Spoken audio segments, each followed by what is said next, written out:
Kids in bathrooms with adults at home.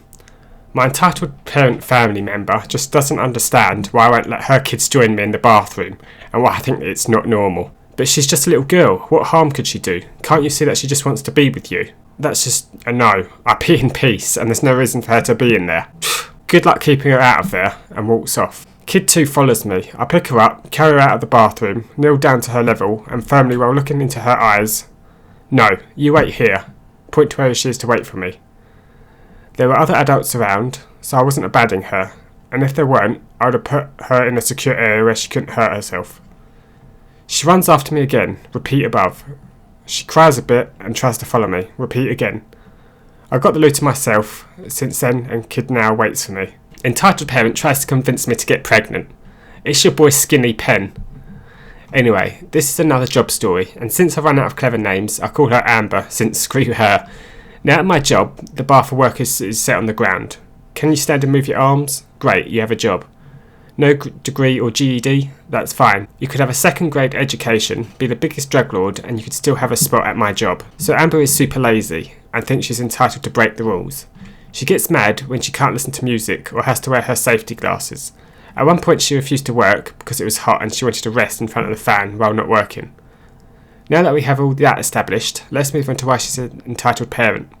She talks about how hard she works for her son, and how she can't afford to lose her job because of her son, but refused to follow the rules that will in fact get her fired.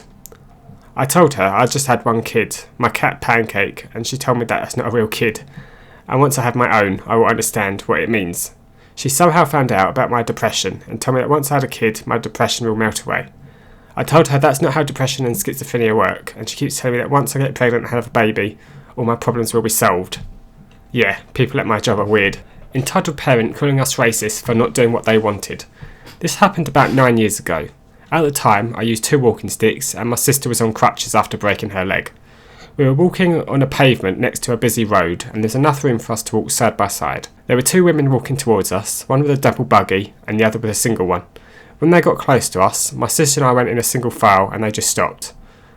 After a moment, entitled parent 1 said, "Move out of the way." I said, "We've gone in a single file, and there's room enough for you to get past if you also go in single file." Entitled parent 2 then snapped, "We have children, get out of the way." My sister said, what do you expect us to do, go on the road?" Entitled parent said yes. My sister said, "Well, tough, because that isn't happening. Just because you've got a child doesn't give you the right to hog the pavement. You either go in single file or stay there forever because we aren't moving." We then both got called racist, which was a bit confusing. We realised when that they finally went single file to go past us, entitled parent's child was half black. The whole thing was absurd, getting accused of being racist because we refused to stand in a busy road just so they could walk side by side. Entitled girl calls me gay for having a tablet. So I'm in a photography class in my school. We can use our own cameras, a phone, or a camera the school provided. I of course am using an iPad, so I'm just chilling in photography one day and using my iPad to take pictures, when I hear someone behind me say, why are you so gay?" I turn around and ask them what they mean. She replies with, "Why not use a phone? Tablets are for kids and old people." So I reply with a simple explanation. "I don't have a phone. My father wants me to get a job to pay for my own phone."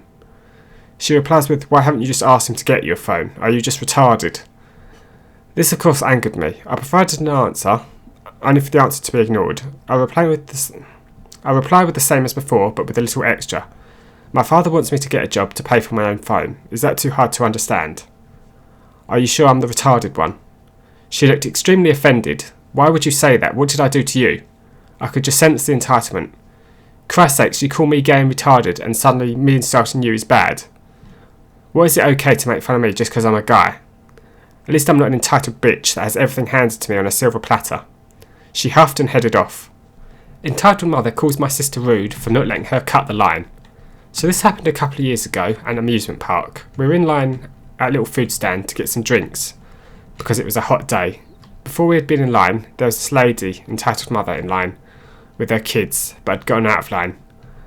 They went and sat at the tables right next to the stand, and her kid, about 11, was basically throwing a fit and being rude to his mum about whatever he was mad about. Now we were at the front of the line, and my older sister is getting ready to order, just as the people in front of us are leaving, when entitled mother comes up to her. Entitled mother, "If I give you money, would you buy my son a churro?" No, I'm really sorry, but I don't think it'd be fair to everyone in line behind me. Well, you see, we were in line before, but my son got upset, so he got out of line, but he's changed his mind and now wants a churro. That sucks, but as you said, you got out of line. Well, he was upset and now he wants one. We shouldn't have to wait again. Ma'am, I'm sorry, but I'm not responsible for your son's fit. Fine. She turns to the customer behind us. Would you buy my son a churro? That lady's being rude. No, sorry. Like she said, it's not fair to the rest of the line. Entitled mother finally gave up. I went back to the table she was at and told her son, who was still throwing a fit, sorry, sweetheart, but everyone is just being so mean. Like, no, lady, your son threw a fit at 11 years old and about God knows what, so you made the choice to get out of line, and you can't cut 15 people to get him a churro. My sister said that she had asked my sister to grab an extra cup of water. She probably would have, but she wasn't going to help encourage this kid's bad behaviour by giving him what he wanted after making a scene. She also didn't want to help him teach him that throwing a fit gets you places in life. It's your fault I kicked my son out. So I recently got a job processing emails for a government agency that deals with disability. We get a lot of entitled people come through, it's insane, but this one takes the cake. My co-worker got this email from her mother. In the email she was ranting on about how it's the most horrible thing in the world that a daughter has to go to sleep while being able to smell weed. Her son smokes. In the email she rambled on and on about calling the police and other things that have nothing to do with us. Then she says it's your agency's fault that this has happened. It's because he doesn't get enough support and funding in his plan that he smokes weed and I had to kick him out. Weed is decriminalised here, so he can't get arrested unless he's carrying a lot on him. But imagine kicking your disabled child out of the house because you don't like that he smokes weed. Surely there are other things that Karen could have done to help her son.